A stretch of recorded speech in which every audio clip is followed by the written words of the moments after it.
It's a brisk fall day in Georgian Bay, about halfway between Parry Sound and Sudbury, and Chief Wayne McQuaby is making a trip he's taken many times.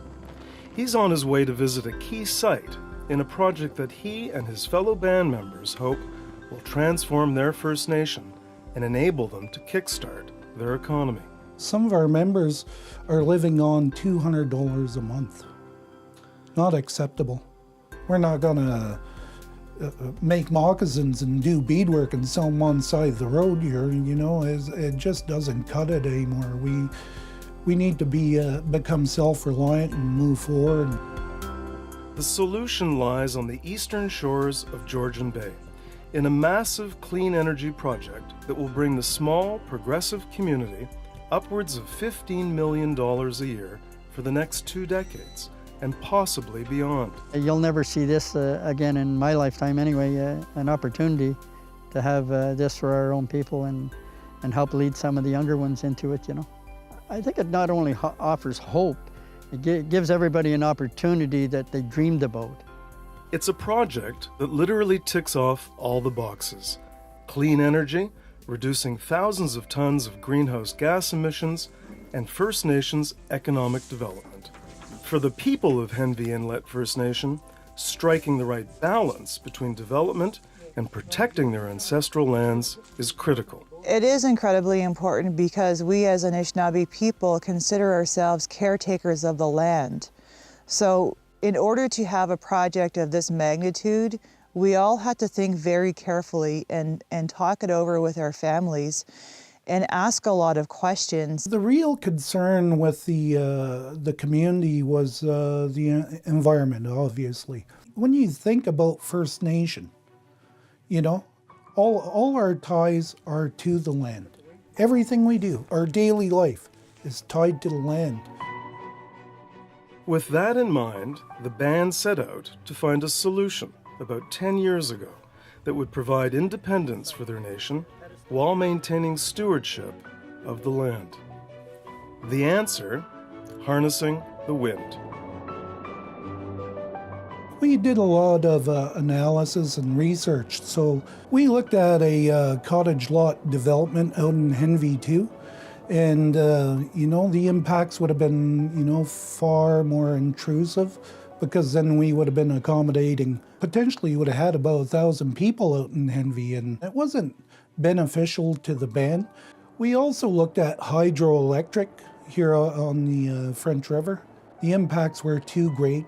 We looked at solar and, you know, too much land to be utilized. So the only option was wind. It's a choice that makes perfect sense for Henvey. With 20,000 acres of reserve lands and much of it exposed to the eastern shorelines of Georgian Bay, the prevailing winds are a perfect renewable resource. In the early days, the challenge for the band was finding the right partner. Obviously, the band doesn't have the ability to go out and build a wind farm on its own, so we went through various partners, and you know, finally we met up with Pattern. They really understood us. With a total of 7 projects now on the go in Ontario and many others across the Americas, it's a partnership that Pattern's CEO, Mike Garland, says is a first in many ways. It is on First Nations land, and we are partners with the First Nations in a 50-50 deal. We think that the second part is this is a unique piece of land that has been in the First Nations for 1,000 or more years, and they've really focused on respecting that land and creating sustainable opportunities for their people on the land. And so the thing that I think it really sets it apart is that vision that they bring to the project, where they see it as part of the long-term sustainability of their nation and the people that work there and live there and are part of the environment. With a partnership struck in 2014, the project, which will occupy a small footprint of 500 acres, quickly took on a life of its own. Suddenly, the band's hopes and dreams for self-sufficiency started to look a lot brighter. Any messages, Lynn? Mail? No? Unless you work for the First Nation under the administration, whether it be on chief and council or the admin for the band, really there isn't a lot of jobs to go around. You know, because we lived an impoverished life, I want something more for our community. I want them to have choices moving out in the future, you know, in respect to education, health, even to promote small business for our members. Oh, way to go, you got him.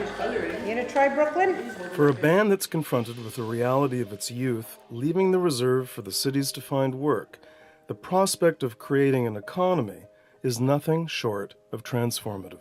Honestly, and I don't want to get too negative, if you looked about 50 years down the road without a project like this, we might be extinct.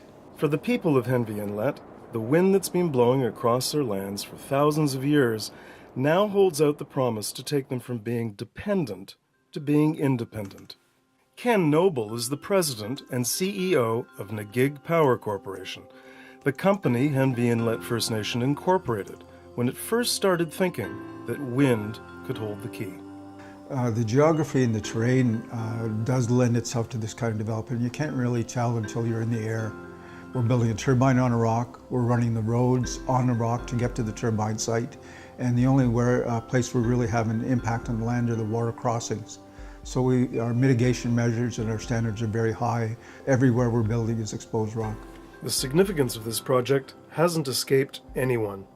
When it's finished, it will not only be the largest wind farm in Ontario, powering the equivalent of 90,000 homes, it will also be the first to be developed under the First Nations Land Management Act, something that's allowed Henvey to develop its own environmental stewardship regime and project-specific land laws on environmental assessment and protection, laws that meet or exceed federal and provincial regulations.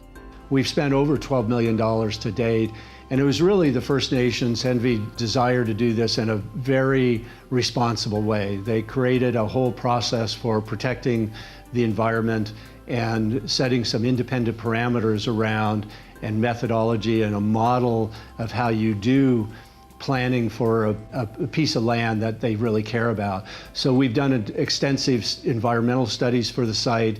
We've had to do a lot of work on the transmission line and being sure that we're doing it in the most responsible way possible. Jill Demands is a terrestrial and wetland ecologist with AECOM, an environmental consulting firm hired by Pattern. As one of the leads, she oversees over 30 ecologists on the project.